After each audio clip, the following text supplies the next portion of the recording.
All right, here's a quick review on zeros. When you think of zeros, I want you to think of x-intercepts. If I give you an equation,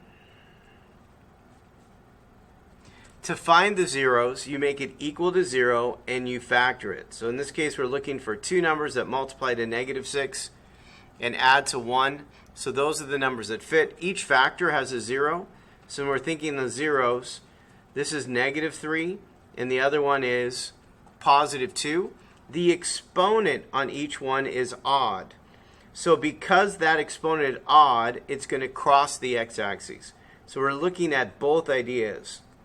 Let me give you another one where you have to factor it and then tell me the multiplicity, whether it crosses or whether it touches.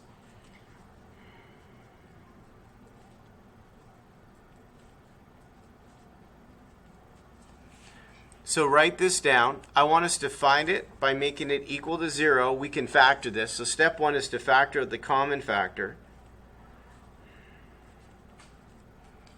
And then the next step is to factor that. Now, two numbers that multiply to 9 and the same two numbers add to 6 are 3 and 3.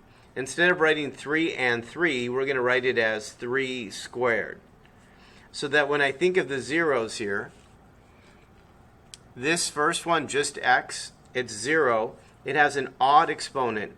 So at 0, it's going to cross. The second one, the 0 is -3. The exponent connected to it is even. And an even exponent means it's going to touch and not cross over. Here's another example of one. This one has 4 terms to it.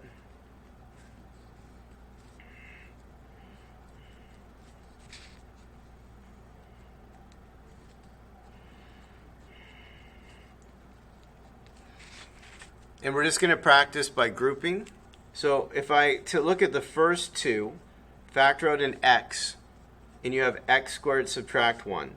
Look at the last two, factor out a -4, and you have x squared minus 1. And then they share x squared subtract 1, and what's left is x minus 4. And then the last step is x squared subtract 1 is a difference of squares. So we square root and get x plus 1, x minus 1, and x minus 4. If I'm asking for the zeros, that would be positive and -1 and +4. The exponent on each one is odd. They all are odd, which means each one is going to cross the x-axis. I'm going to do one more example with you. So write this down. I know these are tricky. I want us to be able to factor a trinomial where the leading term is not 1. So I want to go 3 times -4. And then the middle number is -1. So there's my start. So the two numbers are -4 and 3. They multiply and add to -1. Then I'm going to do a substitution. So we have -x. We're going to replace it with -4x. And +3x. So the two numbers I come up with, I'm going to replace it. And then I'm going to factor by grouping. I'm going to look at the first two terms and factor out an x. That's what they have in common. What's the greatest common factor of 3x minus 4? That's just 1. It's the only one that goes into both evenly. And then notice they share, right? So that's 3x subtract 4. And then what's left over is x plus 1. If I ask you for the zeros,